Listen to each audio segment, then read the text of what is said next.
Bienvenue mes chers amis sur votre chaîne éducative. Prenez votre fichier élève page 11, l'archipel des mots, niveau CM1 de votre fichier élève. Identifiez la phrase verbale et la phrase non verbale.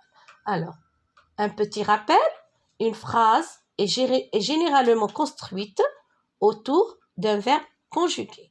C'est une phrase verbale. Et quand la phrase ne comporte pas de verbe conjugué, c'est une phrase non verbale. Prenons connaissance de la première activité. Souligne les phrases verbales, comme je viens d'expliquer, qui sont construites autour d'un verbe conjugué. Et entoure les phrases non verbales, qui ne possèdent pas de verbe conjugué. Le visiteur avait poussé la porte. Vous allez prendre le train. Quel retard! Les parents étaient satisfaits des résultats. Victoire de l'équipe nationale. Venez avec nous. Quel plaisir! Premier tour à 14 heures. Ah, quel beau souvenir! Regardez bien ces phrases. Y a-t-il un verbe conjugué? Oui ou non? Regardez bien. La première phrase, elle est verbale. Vous avez bien identifié le verbe conjugué, donc je vais la souligner. La deuxième phrase, vous allez prendre le train. Regardez bien le verbe conjugué, donc c'est une phrase verbale, je souligne. Quel retard, il n'y a aucun verbe conjugué, c'est une phrase non verbale, j'entoure. Les parents étaient satisfaits des résultats. C'est une phrase qui contient un verbe conjugué. Regardez, les parents étaient satisfaits des résultats. Je souligne. Victoire de l'équipe nationale. J'entoure. Venez avec nous. Je souligne. Quel plaisir. J'entoure. Premier tour à 14 heures. J'entoure. Ah, quel beau souvenir. J'entoure.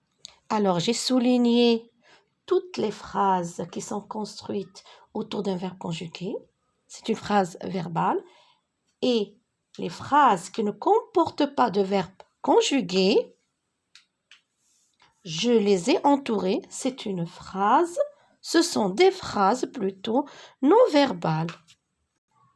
Pour la deuxième activité, tu ne sais pas encore utiliser ton dictionnaire. Je vous demande de m'excuser. Ces histoires sont réservées aux enfants. Voici le coin enfant. Madame, voulez-vous vous asseoir un moment? Quel mauvais temps. Alors, c'est la même consigne pour cet exercice. Alors, la première phrase, tu ne sais pas encore utiliser ton dictionnaire? Je souligne, c'est une phrase verbale. Je vous demande de m'excuser. C'est une phrase verbale, je souligne. Ces histoires sont réservées aux enfants. Je souligne aussi cette phrase, c'est une phrase verbale.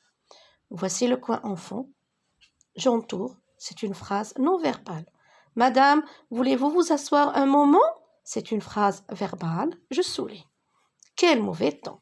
J'entoure parce que c'est une phrase non verbale. Dans cette activité, je dois transformer les phrases verbales en phrases non verbales. Il est interdit d'entrer par la porte de secours. Vous devez vous taire. Les voitures peuvent stationner ici. Le match a été annulé. Une bouteille de gaz a explosé au quartier sud. 2 jeunes gens ont trouvé la mort dans cet accident. Un bateau a disparu en pleine mer.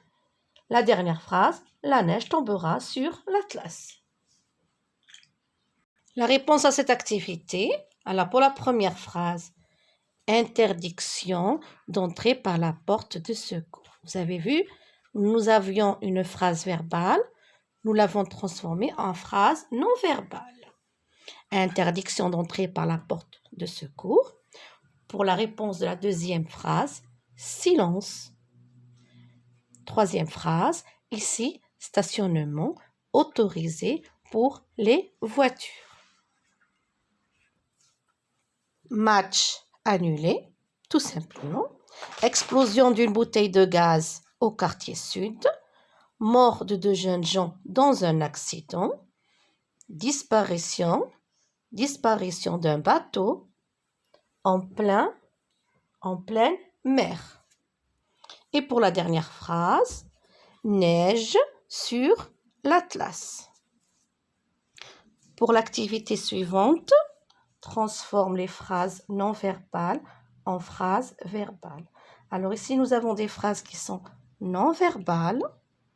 Nous devons les transformer en phrases verbales. Silence, salle de réanimation. Arrivée du train à 15 heures. Fermeture de l'usine prochainement.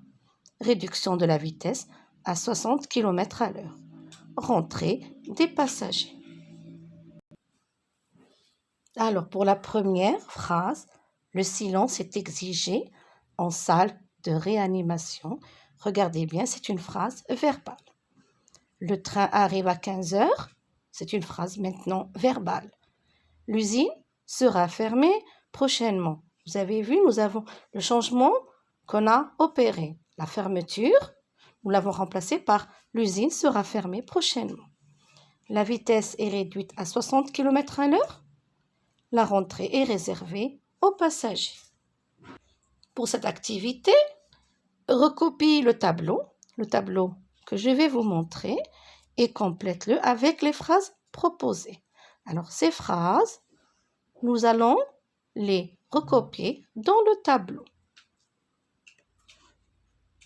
Alors, pour les phrases interrogatives dans cette colonne, pour les phrases exclamatives dans cette colonne, pour le titre ici et pour les slogans publicitaires dans cette colonne.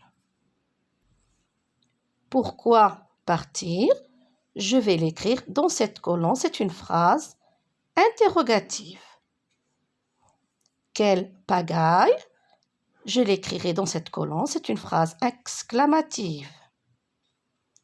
Pour des dents blanches, un bon dentifrice. J'écrirai cette phrase dans la colonne slogan publicitaire. Un tigre dans votre moteur. Je l'écrirai dans cette colonne slogan publicitaire. La salade du chef dans la colonne titre. Le loup et l'agneau dans la colonne titre. Une belle journée au soleil, phrase exclamative. Prudence, route glissante dans la colonne phrase exclamative. Et pour l'activité écrit de phrases non verbales qui peuvent servir de titre dans ton journal de classe qui parle d'Internet. Bien sûr, ces phrases non verbales doivent parler d'Internet. Alors, à titre indicatif, bien sûr, Internet simple et rapide. Internet, quelle invention! Ou bien Internet, outil indispensable. C'est devenu un outil indispensable de nos jours. Internet, ma recherche assurée. Vous aurez l'occasion de choisir le titre qui convient pour votre journal, du moment que ce soit des phrases non verbales.